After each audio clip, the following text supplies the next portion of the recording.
Hello বন্ধুরা, তোমরা সব কেমন আছো?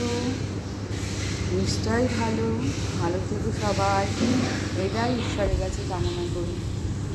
আমিও আছি মোটামুটি।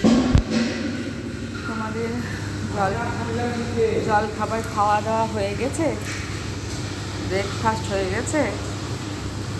ও, দেখো আমাদের জল খাবারে আজকে কী রান্না হয়েছে।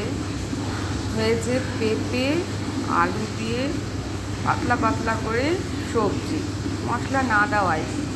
এটা হলো জলখাবারের সবজি। তার সঙ্গে সবাই একটু করে ফলও খায়। আমার ছেলেরা তো খাই, আমিও খাই, কিন্তু আর সেই জন্য সব রকম ফল, মানে একাদশী গেল তো সব রকম ফল খেয়ে ভালো লাগছে না বলে পেঁপে নিয়ে রাখতে বলেছিলাম। দেখো পেঁপেটার কালারটা কত সুন্দর, তাই পেঁপেটা জলখাবার খাওয়ার পর পেঁপেটা খেলে